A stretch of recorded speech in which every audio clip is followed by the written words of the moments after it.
Hello. তো সকাল সকাল উইঠা সেরে আজকে আমি ভাবছি ঘরটা ক্লিন করে লাই, তারপর জামুকা ডাইরেক্ট স্নান করে পূজা দিতাম।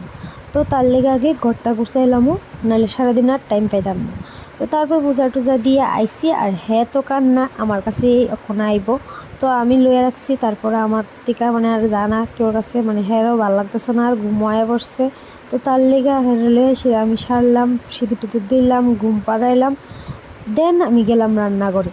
কারণ হেরে ঘুম না পাড়ায় আমি কাজ করতে পারি না। এই কয় শাশুড়ির কাছে দিয়ে রাখো, হ্যাঁ দিয়ে রাখতে পারি, কিন্তু হের তো ক্ষুদাও লাগে, এটা তো আমারই খাওয়াই দিব নাকি শাশুড়ি খাওয়াই দিব। হেরে এখনো এক্সট্রা অন্য কিছু খাওয়াইছি না, আমি এখনো ব্রেস্ট ফিডিংই করাই আর এক্সট্রা মাঝের মধ্যে খাওয়াই। যাই হোক, আমার রান্না সারছি, হ্যাঁ ওইটা গেছে গা। তো তার হলে একটু টাইম স্পেন্ড করে তারপর আর হ্যাঁ মানে স্নান টান করে ঘুম পাড়াইছি।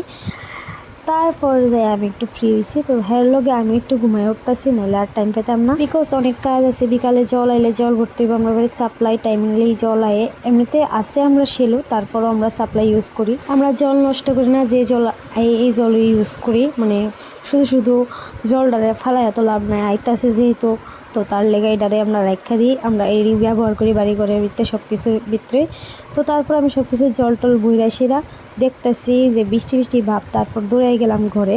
বিজলি ফেরা যদি সব নষ্ট হয়ে থাকা, তার লেগে অফ করে গেছি, শান্তি পেয়েছি। তারপর আইসা একজন মেহেন্দি করতো, আর কি এই চলছে আমার।